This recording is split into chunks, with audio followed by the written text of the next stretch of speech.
The Boeing 777's cabin hummed with the steady drone of engines at 37,000 feet, carrying its cargo of first-class passengers across the Atlantic in luxurious isolation. In seat 7B, a woman with steel-gray eyes turned another page of her leather-bound copy of Sun Tzu's The Art of War, her manicured fingers moving with deliberate precision. The Hermes scarf around her neck bore no indication that beneath her tailored Chanel suit lay scars from ejection seat straps, or that her calm demeanor masked reflexes honed by 1,000 combat sorties.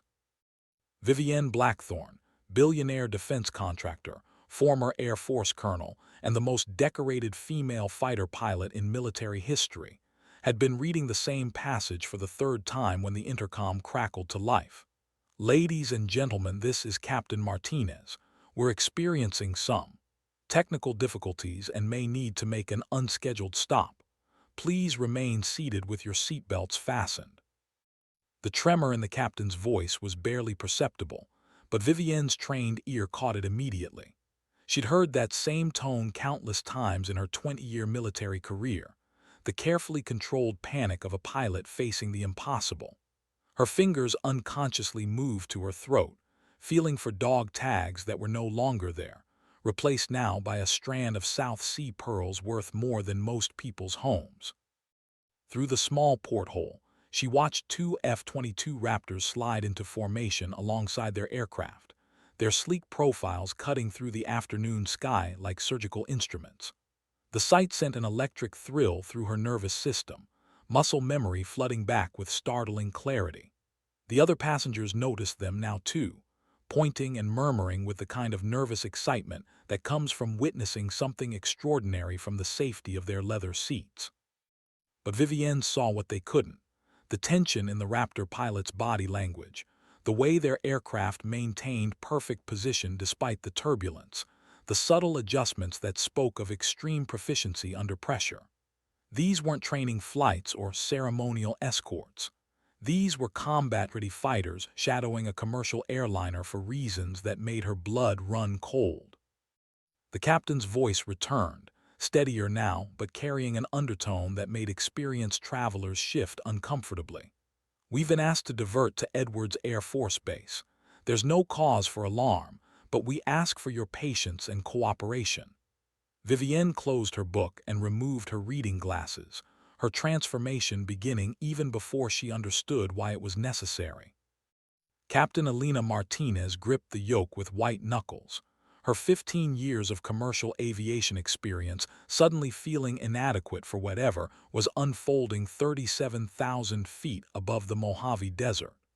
The radio chatter from Edwards' control had been cryptic, professional, and absolutely terrifying in its implications. "United 747, be advised you have a possible security threat aboard. Maintain current heading, reduce speed to 250 knots, and prepare for priority landing at Edwards. Military escort will remain in position." Elena's co-pilot, James Reed, a former Navy pilot with graying temples and steady hands, had gone pale at the transmission. Security threat in aviation parlance could mean anything from an unruly passenger to something far more sinister. The presence of the F-22s suggested the latter. In the cabin, flight attendant Sarah Kim moved through the aisles with practiced calm, her smile never wavering despite the questions pelting her from increasingly anxious passengers. But her eyes kept returning to the woman in 7B, who had somehow transformed from elegant passenger to something else entirely. The woman's posture had shifted, becoming alert and predatory, her gaze constantly scanning the cabin with an intensity that made Sarah's skin crawl. Vivienne's tactical mind was already processing the situation, running calculations and contingencies with the same methodical precision that had made her legendary in military circles. 43 passengers, crew of 8, aircraft weighed approximately 200,000 pounds at current fuel load. The F-22s were maintaining standard escort positions, close enough to observe, far enough to avoid catastrophic damage if the worst happened. She pulled out her phone, not to make a call, but to access an encrypted app that only a handful of people in the world possessed. Her fingers moved across the screen with practiced efficiency, inputting codes that would connect her to a network of individuals whose very existence was classified above top secret. The response came within 30 seconds. Blackthorn, situation code red, possible hostile asset aboard your flight, maintain cover until landing, QRF standing by. The message deleted itself automatically, leaving no trace of its existence. Vivienne slipped the phone back into her purse and turned her attention to the other passengers, her trained eye cataloging each individual with clinical efficiency. The businessman in 3A kept checking his watch and sweating despite the cabin's comfortable temperature. The young couple in 5C seemed genuinely confused and frightened. The elderly woman across the aisle was clutching her rosary with trembling fingers. But it was the man in 12D who held her attention. Mid-30s, athletic build, carefully neutral expression that didn't quite hide the alertness in his dark eyes. His carry-on bag rested at his feet, positioned for quick access, and his hands remained visible but relaxed in the manner of someone trained in close-quarters combat. Alina's voice crackled through the intercom again, this time with the forced cheerfulness of someone trying to maintain order in chaos. "Folks, we're beginning our descent into Edwards Air Force Base. It's a beautiful day in the Mojave, and we should have you on the ground in about 20 minutes. Flight attendants, please prepare the cabin for landing." The F-22s adjusted their formation, dropping slightly below the airliner's altitude, their pilots no doubt receiving updates from ground control about whatever threat assessment had triggered this unprecedented diversion. Vivienne watched them with professional appreciation, recognizing the subtle hand signals one pilot was making to his wingman, standard tactical communication for a high-threat environment. As the desert floor rose to meet them, Vivienne allowed herself a moment of dark humor. 6 months ago, she'd been briefing senators on defense appropriations, discussing billion-dollar contracts over champagne and catered lunch. Today, she was potentially the only thing standing between 42 innocent civilians and whatever nightmare scenario was unfolding at 37,000 feet. The landing gear extended with its familiar mechanical groan, and through her porthole, Vivienne could see Edwards Air Force Base spreading across the desert like a vast concrete spider web. The base looked exactly as she remembered it from her test pilot days: endless runways, massive hangars, and the kind of security presence that could stop a small army. But today, that security presence was focused entirely on their aircraft. Edwards Air Force Base materialized beneath them like a monument to American air power, its runways stretching across the desert floor in perfect parallel lines that had witnessed the birth of supersonic flight. The Boeing 777 touched down with barely a bump, Captain Martinez's skill evident in the smooth landing, despite the extraordinary circumstances. As they taxied toward a remote section of the airfield, Vivienne counted at least 30 vehicles converging on their position: black SUVs, military Humvees, and what appeared to be a mobile command center. The F-22s that had escorted them were already on the ground, their pilots climbing from their cockpits with the urgent efficiency of wartime operations. Through her porthole, she watched a figure she recognized emerge from the lead SUV, Colonel Marcus Webb, her former wingman and current director of Air Force Special Operations. The sight of him here now confirmed her worst suspicions about the nature of this technical difficulty. The intercom crackled one final time as Captain Martinez's voice, strained now beyond any pretense of routine, addressed her passengers. "Ladies and gentlemen, we've arrived at Edwards Air Force Base. Please remain seated until further notice. Military personnel will be boarding to assist with deplaning procedures." Vivienne unbuckled her seatbelt and stood, her movements drawing immediate attention from the flight attendants and several passengers.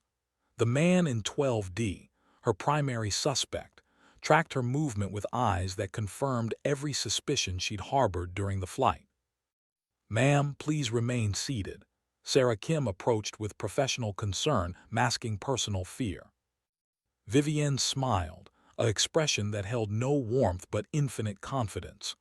"I'm Colonel Vivienne Blackthorne, United States Air Force, retired. I believe your captain is about to need my assistance." The name hit Sarah like a physical blow. Even civilian flight crews knew that name, the woman who'd single-handedly changed the face of modern air combat, whose tactical innovations were still classified decades after their implementation. Sarah stepped back, her training suddenly feeling inadequate for a situation that was clearly beyond normal parameters. The aircraft's forward door opened with a pneumatic hiss, and Colonel Webb stepped aboard, his eyes immediately finding Vivienne in the first-class cabin. Behind him came a team of Air Force Security Forces personnel, their weapons visible but not threatening. Yet, Vive, Webb's voice carried 20 years of shared history, combat missions that had forged an unbreakable bond between pilots who trusted each other with their lives. "We need to talk." "I assumed as much when you scrambled fighters to escort a civilian airliner," Vivienne replied, her voice carrying the authority that had once commanded entire squadrons. "What's the threat assessment?" Webb's expression was grim as he gestured toward the man in 12D, who had remained seated but whose entire body language had shifted to coiled readiness. "Intelligence indicates we have a hostile operative aboard, someone with advanced training and access to classified information about current Air Force operations." "Spetsnaz?" Vivienne asked, her tactical mind already shifting into combat mode. "Worse, someone with intimate knowledge of our newest aircraft systems, someone who could compromise operations that don't officially exist." The man in 12D finally moved, his hands coming up in a gesture of surrender that was too smooth, too practiced to be genuine. "I think there's been some misunderstanding," he said in accented English that could have been Eastern European or expertly faked. Vivienne was already moving, her years of combat experience condensing into pure instinct. The confined space of an aircraft cabin was terrible terrain for a firefight, but it was also limiting for an enemy operative. She had advantages here: knowledge of the aircraft's layout, understanding of what could and couldn't be damaged without catastrophic consequences, and most importantly, the absolute certainty that came from protecting innocent lives. The next few seconds unfolded with the terrible clarity of combat, where time dilates and every detail becomes crystalline in its importance. The suspect's hand moved toward his carry-on bag with practiced efficiency, but Vivienne was already in motion, her body remembering lessons learned in dusty training compounds and hostile airspace around the world. Her movement through the narrow aisle was fluid, economical, the product of 2 decades spent perfecting the art of violence in confined spaces. Behind her, Colonel Webb was shouting orders to his security team, but their positioning in the aircraft's entry made immediate support impossible. This was her fight, at least for the crucial opening seconds that would determine whether 43 innocent people lived or died. The man's hand closed on something metallic in his bag, weapon or device. It didn't matter. Vivienne's training had taught her that hesitation in combat was a luxury that dead pilots couldn't afford. Her shoulder caught him in the solar plexus with the full force of her movement, driving him back into his seat with bone-jarring impact. Other passengers screamed, the elderly woman with the rosary crying out in terror as the quiet cabin erupted into violence. The young couple in 5C pressed themselves against their seats, eyes wide with the shock of witnessing something that belonged in movies, not their comfortable first-class cocoon. Vivienne's hands moved with practiced efficiency, pinning the suspect's arms while her knee positioned itself against his throat.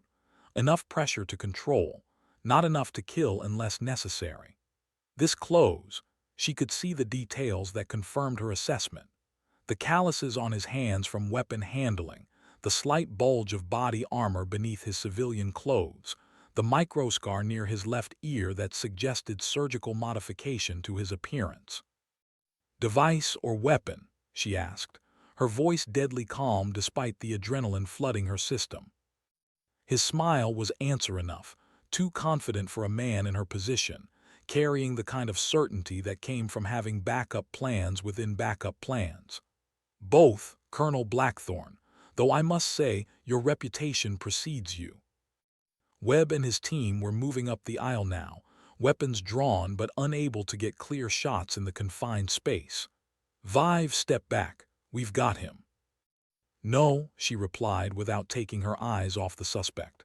"He's got friends." This was too easy, too obvious. A professional doesn't carry his primary weapon in a bag where it can be seen.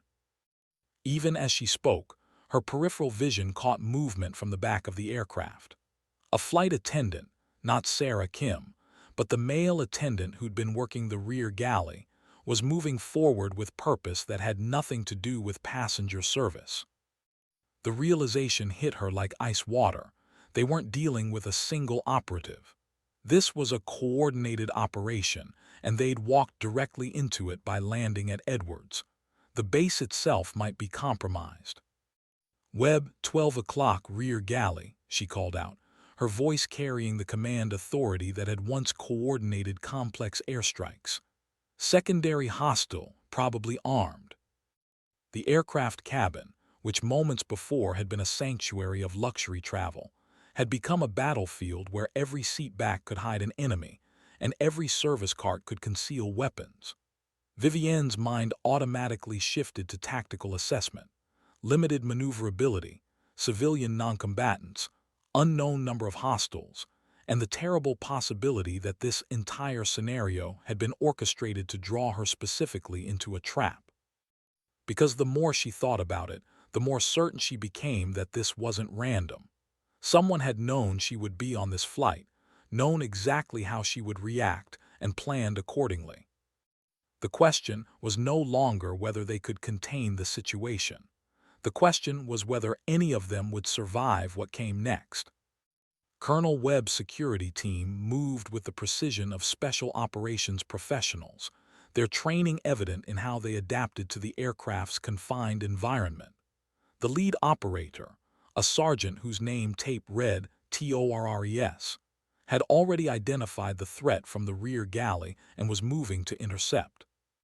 But the false flight attendant was ready for them, producing a compact submachine gun from beneath his service cart with fluid motion that spoke of extensive preparation. The weapon, a Heckler & Koch MP7, Vivienne noted with clinical detachment, was perfectly suited for close-quarters combat in confined spaces. "Federal agents, drop your weapons," Torres shouted, his own M4 carbine trained on the hostile. The irony wasn't lost on Vivienne that they were federal agents themselves, caught in a situation where normal rules of engagement had become meaningless. The false attendant's response was a burst of suppressed gunfire that sent passengers screaming for cover behind their seats. The aircraft's interior erupted into chaos as people pressed themselves against windows and floors.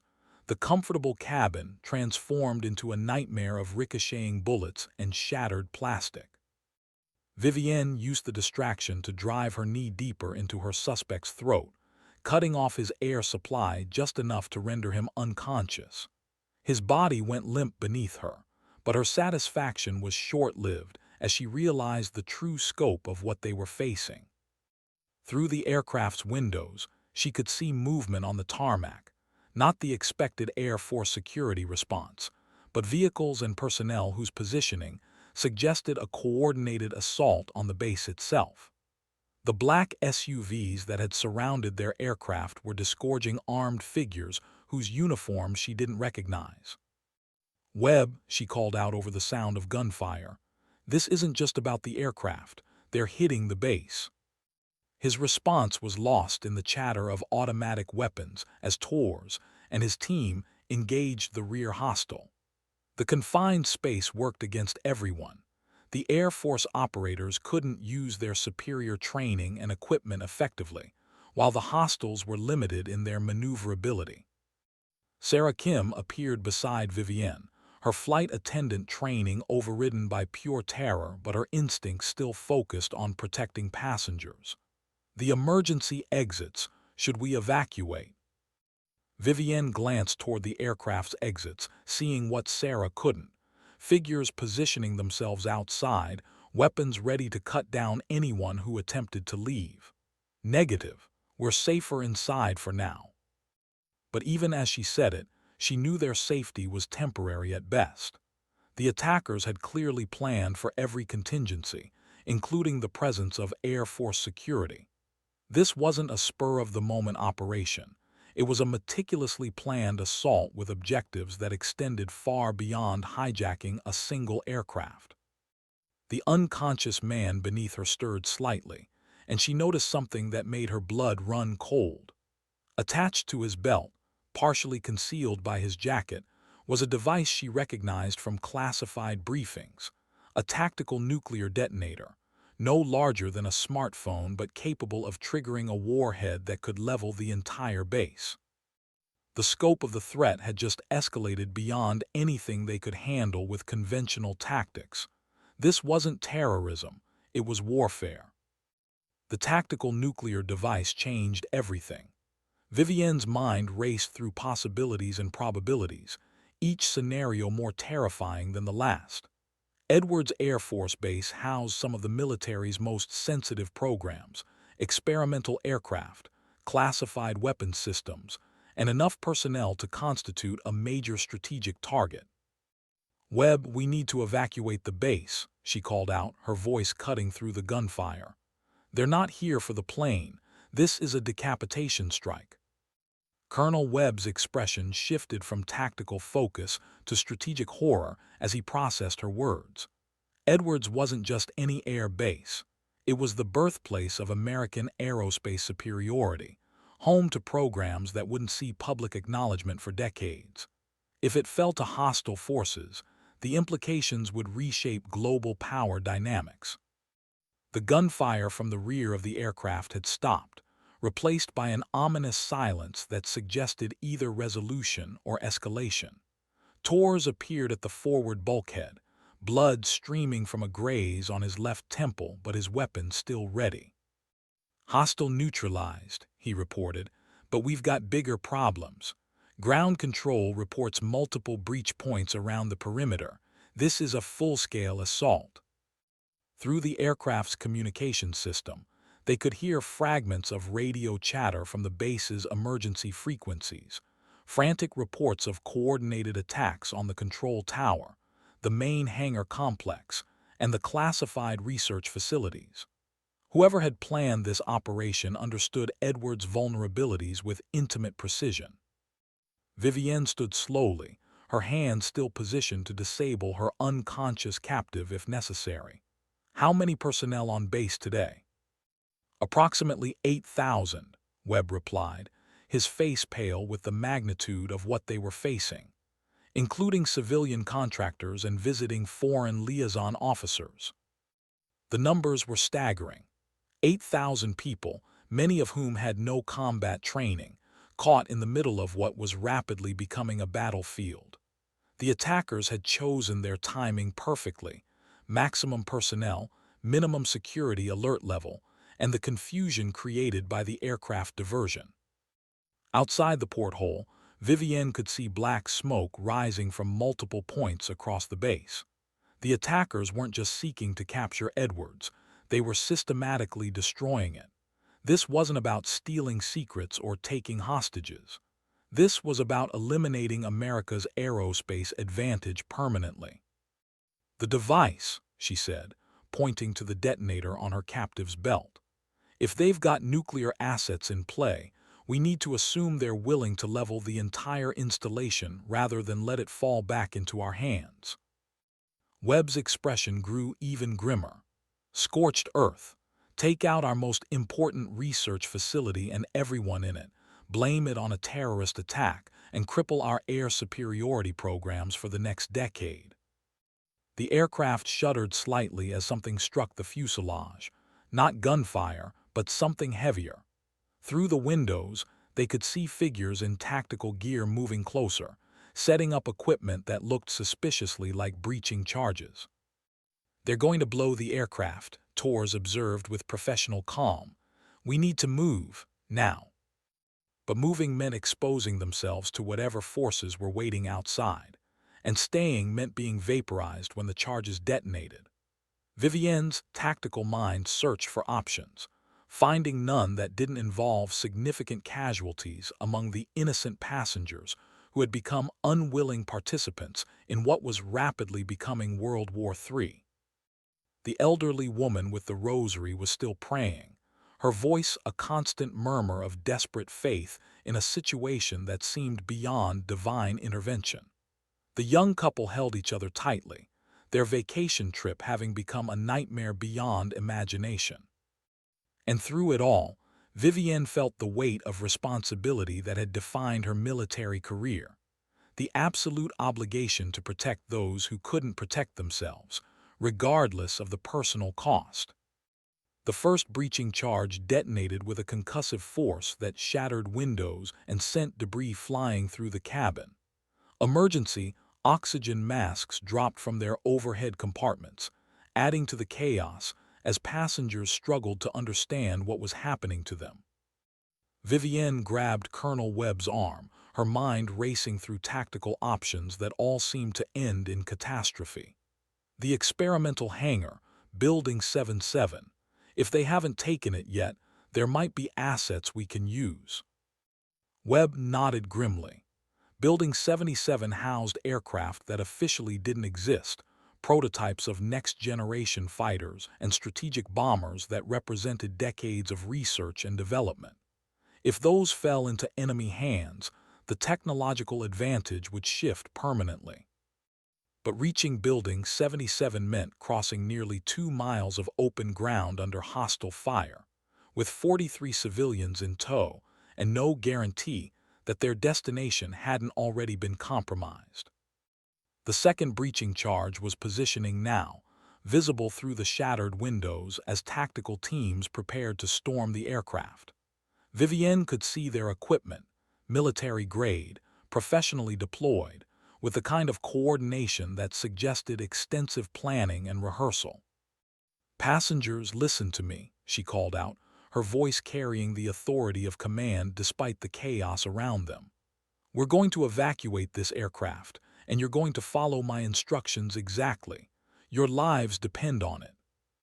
Some looked at her with hope, others with terror, but all recognized the voice of someone who had faced impossible situations before and survived them.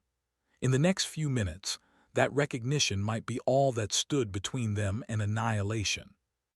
The second charge would detonate any moment, and after that, there would be no more time for planning, only execution.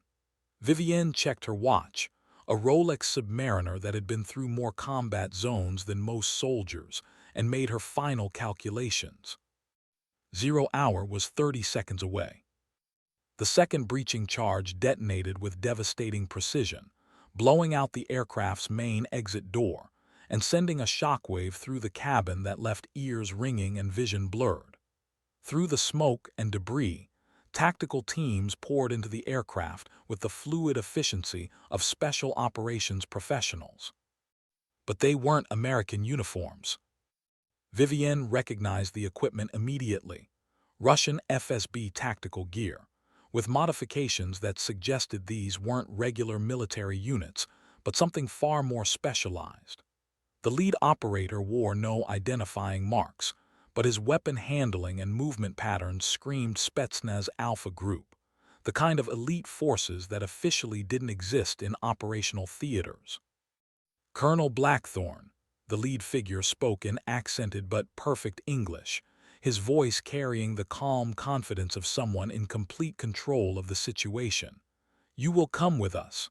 The passengers will not be harmed if you cooperate." Behind him, at least 6 more operators had positioned themselves throughout the cabin, their weapons trained not on the civilians but on Webb and his security team. The message was clear: resistance would result in a massacre. Vivienne stood slowly, her hands visible but positioned for sudden movement if the opportunity arose. "And if I don't cooperate?" The Russian's smile held no warmth. "Then we detonate the devices we've placed throughout the base, including the one your unconscious friend carries. 8,000 people die, America loses its most important research facility, and we accomplish our objectives through less elegant means." The threat was credible because it was completely logical. From a strategic perspective, capturing Vivienne alive would provide intelligence value, but destroying Edwards would cripple American aerospace development for decades. Either outcome served their broader objectives. Colonel Webb stepped forward, his own weapon still holstered but his hand resting on the grip. "You're talking about an act of war. War was declared the moment your country began developing weapons systems that upset global strategic balance," the Russian replied calmly. "We're simply evening the odds." Through the aircraft's shattered windows, Vivienne could see the scope of what they'd accomplished. Multiple buildings across Edwards were burning, including what appeared to be the main computer center and several classified research facilities. This wasn't just an attack. It was a decapitation strike designed to set American air power back by decades. The elderly woman with the rosary had stopped praying, her eyes fixed on Vivienne with the kind of desperate hope that comes from recognizing someone who might still have options. The young couple clutched each other tighter, their terror palpable in the confined space. "Time is running short, Colonel," the Russian continued. "Our extraction window closes in precisely 7 minutes. After that, we initiate contingency protocols that ensure no one leaves this base alive." Vivienne's mind raced through possibilities. 7 minutes to evacuate 8,000 people was impossible. 7 minutes to mount an effective counterattack against professionally trained operatives was equally hopeless. But 7 minutes might be enough to turn the tables if she could reach the right assets. "Building 77, she said quietly to Webb. "The Aurora project, if it's still operational."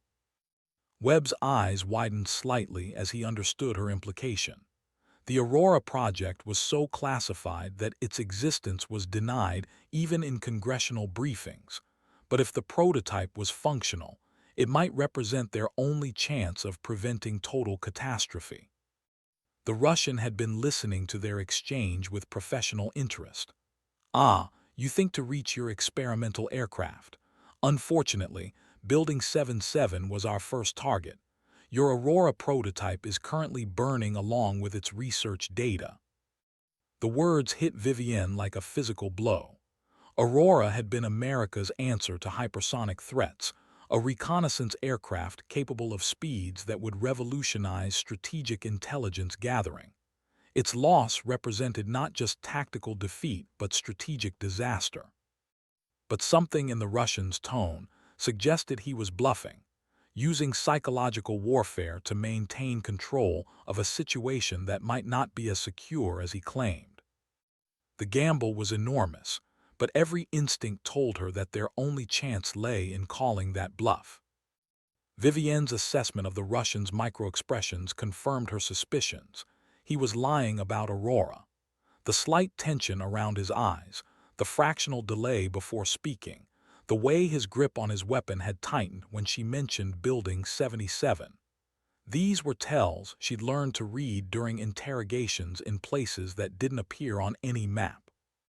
"If Aurora is destroyed, then you have no reason to keep us alive," she said calmly, watching his reaction carefully. "A dead prototype is worthless to Moscow." The Russian's composure slipped for just a moment, a flash of annoyance that confirmed Aurora was still intact and very much the primary objective of this entire operation. They needed her alive because they needed her access codes, her biometric data, and most importantly, her knowledge of systems that existed only in her memory. Colonel Webb caught her meaning and began positioning himself for what would either be the most brilliant tactical maneuver in Air Force history or their final act before annihilation. Torres and his remaining security personnel shifted almost imperceptibly, readying themselves for a coordinated response. "You have 5 minutes to decide, Colonel," the Russian said, his voice regaining its earlier calm but his eyes betraying the time pressure he was under. "Your cooperation saves lives. Your defiance costs them." But Vivienne was no longer listening to his words. She was counting his men, assessing their positions, calculating angles of fire and probable responses. 6 operators in the cabin, unknown numbers outside, plus whatever forces were engaging the base's security personnel. The odds were terrible, but she'd faced worse in the skis over hostile territory. The key was Aurora. If the prototype was still operational, if she could reach it, if her biometric access still worked after 6 months of retirement. Too many variables, but sometimes impossible missions succeeded because no one expected them to be attempted. "The passengers walk away first," she said, her voice carrying the authority of someone accustomed to negotiating life-and-death decisions. "Non-combatants off the aircraft, clear of the blast radius. Then we talk." The Russian considered this, calculating his own risk-reward matrix. Civilian casualties would complicate the political aftermath, making it harder to frame this as a targeted military operation rather than terrorism. Dead passengers meant international outrage and the kind of response that could escalate beyond anyone's control. "Acceptable," he agreed, "but you remain aboard until they're clear, and Colonel Webb stays as additional insurance." It was a reasonable compromise from his perspective, but it also gave Vivienne the opportunity she needed. The evacuation process would create confusion, movement, and most importantly, distraction. In the chaos of 43 frightened civilians leaving the aircraft, there might be seconds where the tactical advantage could shift. Sarah Kim began organizing the passengers with remarkable composure, her training taking over despite the extraordinary circumstances. The elderly woman clutched her rosary tighter as she moved toward the exit, whispering what might have been a blessing or might have been a prayer for the souls of those staying behind. The young couple hesitated at the aircraft's threshold, looking back at Vivienne with expressions that mixed gratitude and guilt. They were leaving her to face whatever came next, and their eyes showed they understood the weight of that abandonment. "Go," Vivienne told them gently. "Live good lives. That's the best thanks you can give." As the last passenger cleared the aircraft, Vivienne felt the familiar calm that came before action, the mental clarity that had made her legendary in cockpits around the world. The next few minutes would determine not just her fate, but the future of American air superiority. The Russian checked his watch. 3 minutes, Colonel, time to go." Vivienne nodded and began moving toward the exit, but her hand brushed against something the unconscious operative had dropped, a small device that looked like a standard smartphone but felt wrong in her grip. Too heavy, too warm, with an interface that showed countdown timers and activation protocols that made her blood freeze. This wasn't just a detonator. It was a deadman switch, configured to trigger if the operative's vital signs flatlined or if he didn't input authorization codes every 30 minutes. The timer showed 23 minutes remaining, and the unconscious man showed no signs of waking up soon enough to reset it. The scope of the trap became clear with horrible precision. Even if she cooperated, even if they got what they wanted from Aurora, the base would still be destroyed. There was no scenario where anyone survived this operation intact, which meant the only option left was to ensure the enemy didn't survive it either. The deadman switch revelation changed every calculation. 23 minutes until detonation meant no time for negotiation, no possibility of conventional rescue, and no hope of evacuating the base's personnel through normal channels. But it also meant the Russians were operating under the same time pressure, their window for extracting intelligence from Aurora now desperately compressed. Vivienne slipped the device into her jacket pocket, her movement casual enough to avoid detection but her mind racing through the implications. If the unconscious operative was rigged with a deadman switch, Other team members probably carried similar devices. This was a true scorched earth operation. Succeed or ensure everyone failed together.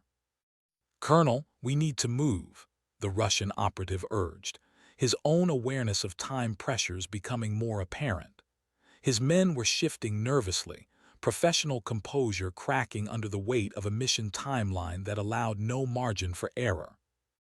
As they exited the aircraft, Vivienne saw Edwards Air Force Base transformed into a battlefield.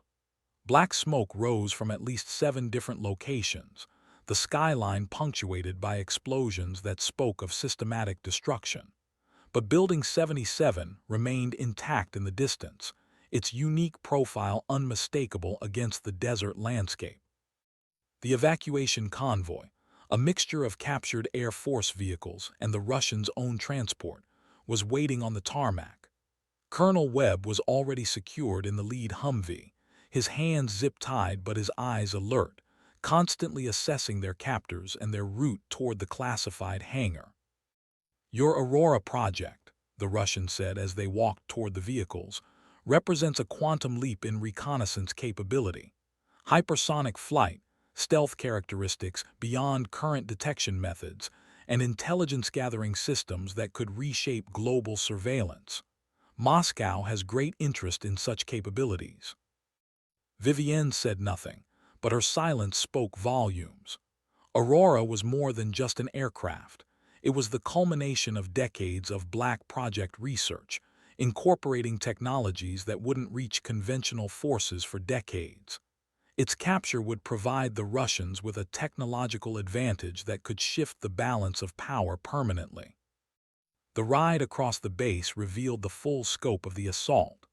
Russian special forces had secured key positions with military precision, but their numbers were smaller than expected, probably fewer than 50 operators total.